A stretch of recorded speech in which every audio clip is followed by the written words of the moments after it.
everybody. Hello. So this video, if you haven't read the title yet, it's all about booties, breasts, nipples, all about the natural gift that woman has been given. And it's going to be about my journey through breastfeeding. Yeah, it had many obstacles, and I have so many suggestions, and it's just going to be a brilliant story. So let's get to it. Just wanted to start off first by saying that breastfeeding is different for everyone. Everyone has their own journey and own story to tell. Some people can pump a lot of milk, like a bucket full of milk, and others can only pump just a little bit of milk at a time. And if you're ever questioning your milk supply, I always suggest contacting a lactation specialist or anyone who's familiar with breastfeeding and milk supply, to be honest. But that being said, women, be good to your bodies, be good to yourself, and be patient, because breastfeeding could take a lot of time to learn and get familiar. And it's just, sometimes it's not only like a one person thing. It's not only up to you, but it's also up to the baby. Where you going? You wanna go down now? See you later. That being said, I've been breastfeeding now for 8 months, and it's been a journey. It's been a delight too. Like, I love it. It's been a really good way for Omari and I to connect, and it's been challenging too, because let me tell you, like, I have very small breasts. Mama has small breasts, right? Mama has small breasts. Breast. Yeah. Mama has small breasts, so that myth that everyone says if you are small breasts you can't feed your child, well, look at here. This boy is over 20 pounds now, and he's solids and stuff like that, but for the beginning, like first 6 months, he was only breast milk and had a few times eating formula, but predominantly breast milk. So if you have small boobs and you're thinking, I can't feed my child, you'll be surprised what your boobs can do. So let me just get to it. So in the beginning, when I first found out I was pregnant, the first sign was my breast felt different, a little bit more itchy, a little bit more heavier. When Omari was first born, just within that 3-day span, my breasts were like 2 cups bigger, I presume, I don't know, but they were bigger. And that first few days, okay, you gotta go back.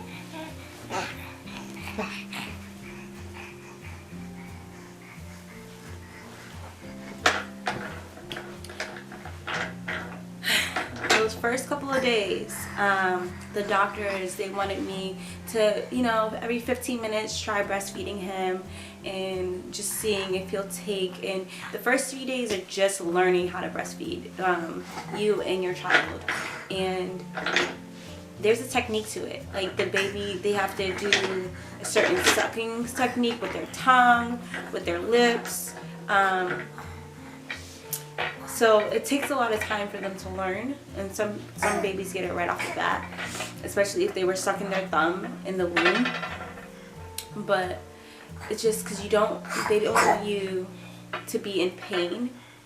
But they were like 15 minutes on, 15 minutes off type of thing, and do it as much as you can. And I was like, no, 30 minutes. I was so consistent and so patient, but also like very adamant about wanting to do my best at it and wanting to work hard at it, working with Omari too. So the most painful thing in the beginning is that since he didn't know exactly what he was doing,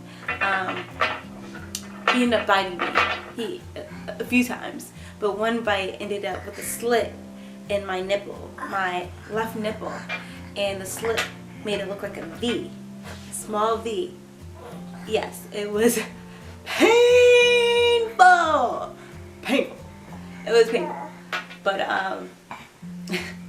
we got through it. It was even annoying to the point where he wouldn't even breastfeed on that breast.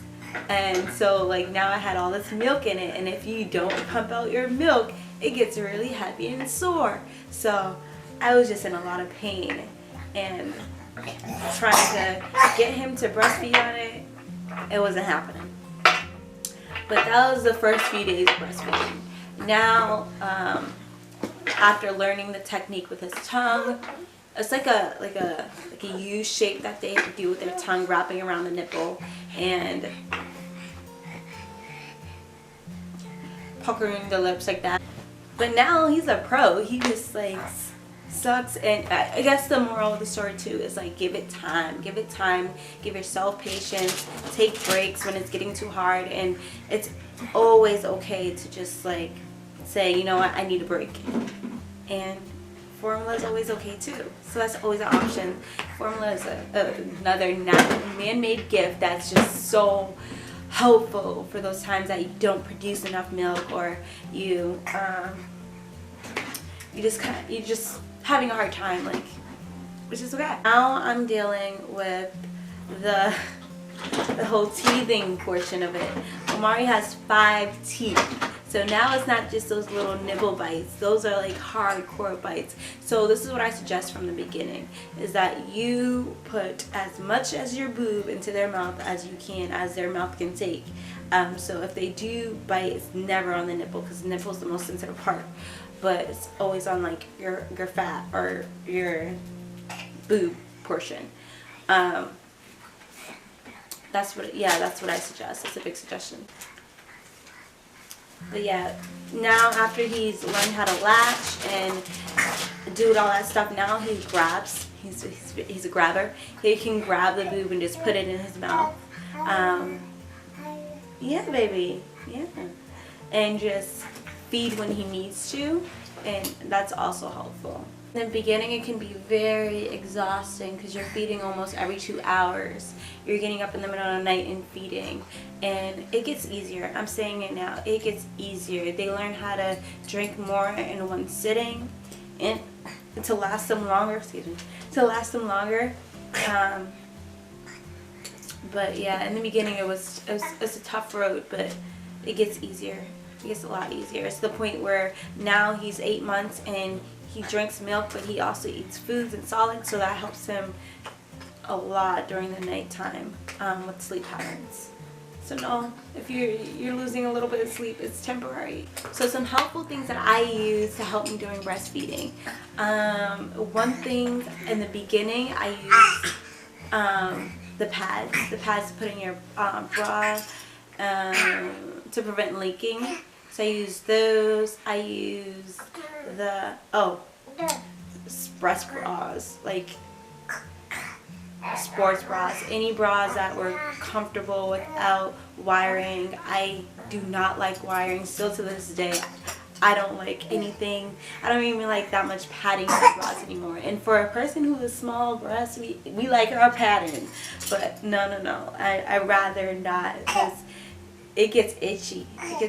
So I use that, the padding. I use nipple cream. I use an all-natural nipple cream that I used to rub on my nipples when they get sore, because in the beginning they get so sore and so itchy. So that's what I used to rub on my nipples. And I also ate different things to help me with my milk supply. I'm trying to remember. Oatmeal. Oatmeal was my number one thing that I loved to eat. Oatmeal, cookies, anything with cereal. That helped a lot. Then I ate different meats. So if you're breastfeeding, I still continue to eat like you're eating for 2, just to help you maintain weight. And if you're a person who's trying to lose weight, like your baby weight, after having a baby, breastfeeding is definitely the go-to thing to do, because it gets that baby weight off really fast. I think within the month, I was just back to my normal weight. So yeah. I do suggest though, if you're doing nipple cream and you want to do those pads, don't do them together, because your nipples can get stuck to the padding because of the nipple cream. The nipple cream is very helpful when you're healing. If you're healing from like a bite or a nipple. So when I got bit, that V biting, that nipple cream was so helpful. Another thing that's helpful is hot baths. Hot baths, hot showers, just to let your breasts and your nipples just breathe and relax. It's relaxing for me.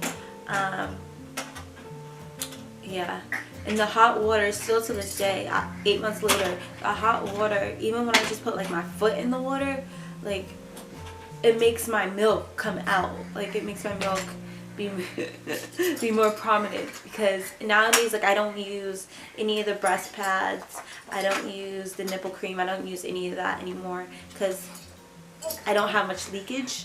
It's just, my breasts are on a regular routine of like knowing when to supply that milk. If my baby's crying, that's one big thing. So I don't know, some people are against this, but I love doing this in the beginning, especially when I was pumping.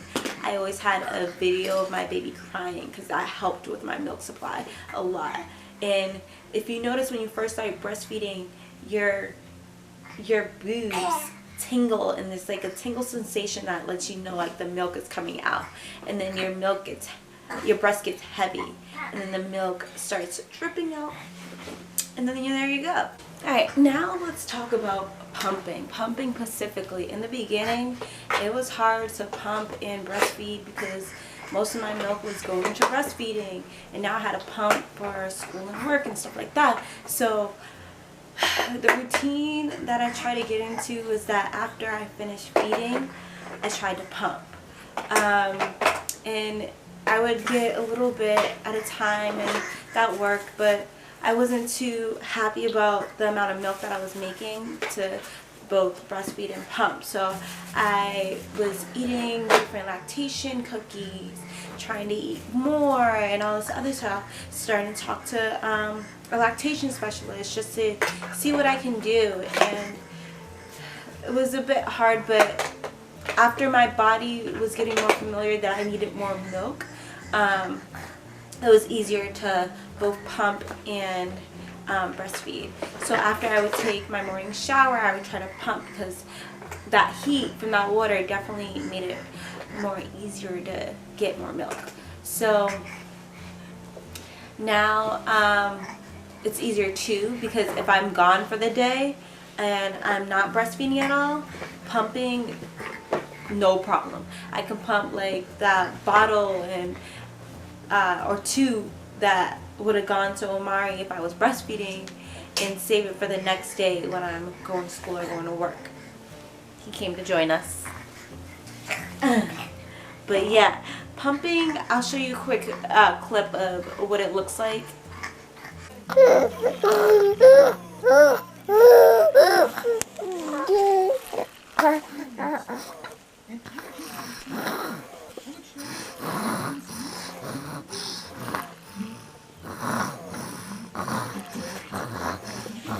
I use the Amida breast pump, and I really highly recommend that you contact your insurance, your health insurance, to see if they will pay for your breast pump, because usually most of the time insurances will cover. Salud! Let's go clean you up real quick. Another thing is that I learned is to, depending on where you're working and your school, if you go to school, always try to ask if they have a room for you to breastfeed. Because in the beginning I was breastfeeding in my car, and then I thought, you know, why not ask? And I found out that it's a law that in certain states for you to have a locked door for you to breastfeed in. If there's 25 or more employees, don't quote me on that, but excuse you, it's not just your show. Don't quote me on that, but if it's 25 people or more, like employees, there needs to be a locked room where for you to breastfeed. So check into that. because it's not comfortable living in a society where breasts are looked at as a sexual object and not as a feeding. Are you hungry now? Okay, let's do it. Okay, you're not hungry?